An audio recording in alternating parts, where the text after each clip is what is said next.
नमस्कार दोस्तों, स्वागत है आपका हमारे यूट्यूब चैनल TSM अकेडमी में। और मैं ज्ञानेश्वर सावल आपका स्वागत करता हूँ आज के इस वीडियो में।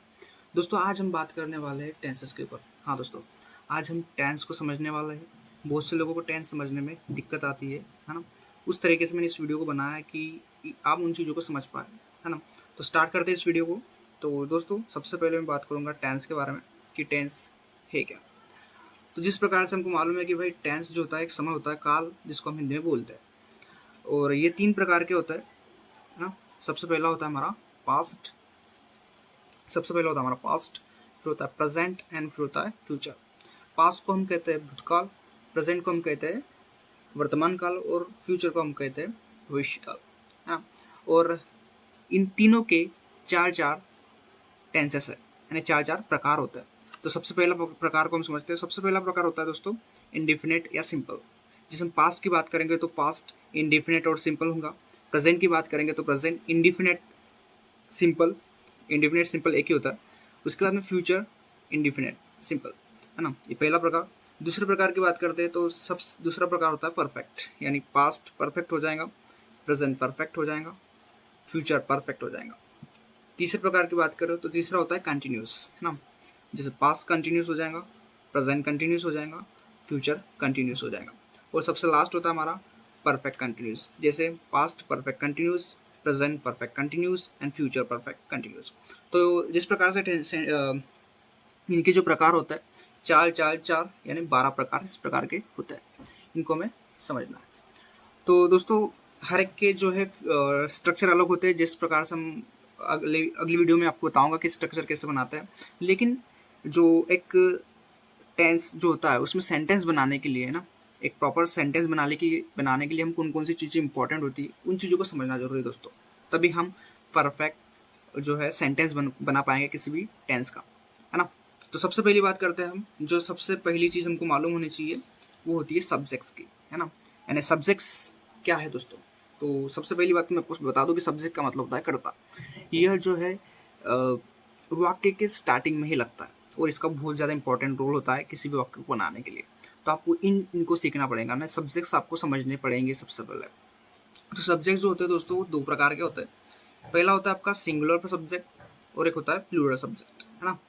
तो जो सिंगुलर सब्जेक्ट होता है वो अलग होते हैं और जो प्लूरल सब्जेक्ट होते हैं हमारे वो अलग होते हैं। जैसे यहाँ पर मैंने लिखा है कि जो सिंगुलर सब्जेक्ट्स होते हैं उसमें आता है ही यानी होता है वह, ये बॉयज़ के लिए उपयोग करते हैं, हम लड़के के लिए उपयोग करते हैं। उसके बाद में होता है शी यानी होता है लड़की, वह यानी गर्ल्स के लिए उपयोग करते हैं। इसका मतलब होता है शी के मतलब लड़की के लिए, है ना। इसका मतलब भी वही होता है। इसके बाद में इट का उपयोग हम करते हैं थिंग्स के लिए, या मतलब बोल सकते हैं हम निर्जीव वस्तुओं के लिए। कोई भी हम थिंग्स ले टेबल कुर्सी या जो निर्जीव वस्तु है इसके लिए हम इट का प्रयोग करेंगे। उसके बाद में आता है हमारे और इसमें एक जो है सब्जेक्ट्स आता है जो होता है किसी व्यक्ति का नाम, जैसे राम, श्याम, मोहन, सीता, गीता। इस प्रकार से हम इसमें जो है किसी व्यक्ति का नाम लेते हैं, किसमें, सिंगुलर सब्जेक्ट में। दोस्तों, ये जो दो सब्जेक्ट मैं आपको बता रहा 2 सब्जेक्ट के बारे में समझा रहा हूँ, इनको समझना बहुत जरूरी है। क्योंकि जैसे जैसे ये जो सब्जेक्ट सेंटेंस के आगे लगेंगे उस हिसाब से जो स्ट्रक्चर होता है सेंटेंस का वो थोड़ा सा अलग हो जाता है। उसको समझना हमको जरूरी है ग्रामेटिकल सिचुएशन के हिसाब से, ग्रामर के हिसाब से, है ना। अब बात करते हैं हम प्लूरल सब्जेक्ट के बारे में। तो प्लूरल सब्जेक्ट होता है हमारा, इसमें आता है आई का मतलब होता है मैं, यू का मतलब होता है तुम, वी का मतलब होता है हम, और दे का मतलब होता है वे, है ना। इस प्रकार से ये 2 चीज़ों को आपको समझना है। बस इसको समझ लेना, इसको रट लेना, समझ लीजिए आप।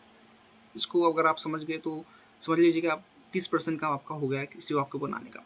चलो ठीक है, आगे हम बढ़ते हैं। तो आगे जो है और क्या चीज़ इंपॉर्टेंट होती है एक वाक्य को बनाने के लिए, उसको समझते हैं हम। तो आगे हमारा ये देखिए वर्ब्स, है ना। ये चीज़ हमको इम्पॉर्टेंट है और ये चीज़ हमको याद होनी चाहिए। वर्ब्स हमको याद होनी चाहिए। वर्ब्स का मतलब क्या होता है दोस्तों, क्रिया है। देखो यहाँ पर जिस प्रकार से लिखा है क्रिया है। क्रिया है मतलब जो समझ सकते हैं कि जो एक्शंस हम बोल सकते हैं, यानी सुबह से उठने से लेकर रात के सोने तक जो कुछ भी हम कर रहे हैं, हाँ, वो क्या है, हमारा वर्ब्स हो रही है, वो क्रिया हो रही है हमारा। जैसे भाई जाना भी एक वर्ब्स है और इसकी 3 फॉर्म होती है। वर्ब्स की हमेशा 3 फॉर्म होती है, इसको याद रखना। फर्स्ट फॉर्म हो जाएंगे इसकी गो, वैंड, गोन। और जिस प्रकार से हम आगे जो है टेंस पढ़ेंगे तो उसमें हम तीनों फॉर्म की जरूरत पड़ेगी। तो हमको तीनों फॉर्म याद होनी चाहिए। दूसरा लिखा मैंने आना आने के लिए होता है कम, कैम, कम। उसके बाद में होता है करना, डू, डिड, डन। और बहुत सारे वर्ब्स होते हैं जिसे हम पढ़ सकते हैं, जैसे देना होता है गिव, गैव, गिवन, लेना होता है टेक, टू, टेकन, इस प्रकार से। तो इन चीज़ को भी हमें समझना है, यानी हमको वर्ब्स को भी अच्छी तरीके से समझना है। वर्ब्स जो आपको याद हो सकती है उस वर्ब्स को आपको याद करना है, ये आपके लिए बहुत इंपॉर्टेंट है। आगे चलते दोस्तों, आगे क्या है हमारा, आगे है आता है वो एक होता है ऑब्जेक्ट। इसमें बहुत सारे लोगों को डिफिकल्टी होती है, सर ऑब्जेक्ट मतलब क्या, ये समझ लिए, सेंटेंस तो समझ लेते लेकिन सबसे ऑब्जेक्ट वर्ब समझ में नहीं आता। तो ऑब्जेक्ट जिस प्रकार से मैंने यहाँ पर लिखा है कि कर्म, है ना, कर्म। अब इसको समझते हैं हम सेंटेंस के द्वारा। देखो दोस्तों, किसी भी सेंटेंस को बनाने के लिए सबसे पहले आपको क्या क्या जरूरी होता है, मैं आपको सबसे पहले समझाता हूँ। जैसे सेंटेंस बनाने से सबसे पहले इसमें आता है सब्जेक्ट, जिसको हम समझ चुके हैं, है ना, सब्जेक्ट। दूसरा आता है दोस्तों इसमें प्लस वर्ब, वर्ब आनी जरूरी है, ये फर्स्ट फॉर्म आ सकती है, सेकंड फॉर्म आ सकती है। और तीसरा होता है हमारा ऑब्जेक्ट। ये सिंपल सा वाक्य बनाने के लिए मैं आपको एक चीज़ समझा रहा हूँ, अब इसको समझते हैं। सबसे पहले सब्जेक्ट हमने पढ़ लिया कि जो हमने सिंगुलर और प्लूरल, इसमें से कोई भी सब्जेक्ट उठाते हैं हम, जैसे कि मैंने उठा लिया यहाँ पर आय। आय का मतलब होता है मैं ये सब्जेक्ट उठा लो, उसके बाद में वर्बली उठानी अपने को क्रिया, जिसमें से मैंने लिखा यहाँ से ले ली मैंने करना, है ना, एक ले ली, तो यहाँ पर लिख दिया मैं फर्स्ट फॉर्म लिख दी इसकी डू, आई डू, यानी मैं करता हूँ। इसका सिंपल से एक्सप्रेशन सिंपल बन रहा है इसका, आई डू, मैं करता हूँ। अब इसमें करता हूँ ये चीज़ तो आ गई, लेकिन मैंने इसमें ऐड कर दी एक चीज़, जिसमें करता हूँ मैं काम करता हूँ, आई डू वर्क, एक सेंटेंस बन गया दोस्तों, आई डू वर्क। जो आई यहाँ पर क्या हो गया, सब्जेक्ट हो गया, है ना, डू वर्ब होगी, और जो बचा फिर हमारा वर्क, वो हो गया हमारा ऑब्जेक्ट। यानी कि जहाँ पर हमारा कर्म बन रहा है, यानी कि जो चीज़ पर हम क्रिया कर रहा है, वो हमारा ऑब्जेक्ट हो जाता है, यानी कि आई डू वर्क। और एक सेंटेंस देखते हैं दोस्तों, जैसे मैंने लिखा ही प्लेस क्रिकेट, ही प्लेस क्रिकेट, यानी कि वह खेलता है, वह खेलता है। इसका मतलब ही प्लेस यानी वो खेलता है, लेकिन क्या खेलता है, क्रिकेट खेलता है। तो क्रिकेट क्या हो गया, हमारा ऑब्जेक्ट हो गया। समझ में आया दोस्तों, इस प्रकार से सेंटेंस बनते हैं, है ना। तो ये चीज़ को समझ गए होंगे ऑब्जेक्ट होता क्या है। तो याद रखना, किसी भी सेंटेंस को बनाने के लिए सिर्फ 3 चीज़ें इंपॉर्टेंट होती है। सबसे पहला होता है सब्जेक्ट, दूसरा होता है वर्ब, और तीसरा होता है ऑब्जेक्ट। अगर 2 चीज़ों को भी आप समझ जाते हो, यानी 2 चीज़ आपको समझ में आती है, सब्जेक्ट और वर्ब, तो आप ऑब्जेक्ट अपने आप ढूंढ लोगे दोस्तों, है ना। तो और एक चीज़ इसमें इंपॉर्टेंट होती है, जिसको हम देखते हैं आगे, और वो है हमारा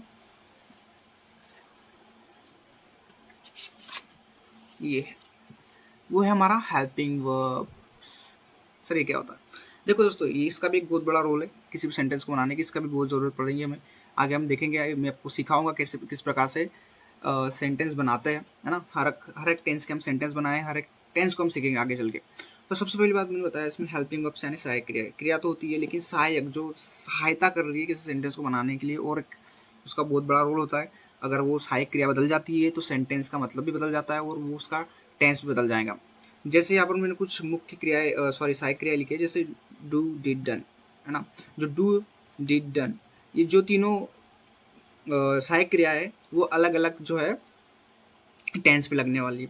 उस प्रकार से इज एम आर है, वॉज वेयर है, ये भी अलग टेंस में लगेंगी, हैज़, हैव, हैड, ये भी अलग अलग टेंस में लगेंगी, और विल, शॉल, ये भी अलग अलग टेंस में लगेंगी। यानी कि ये थोड़ा मैं आपको समझाया इस चीज़ में कि ये चीज़ भी अपने को याद होनी चाहिए, है ना।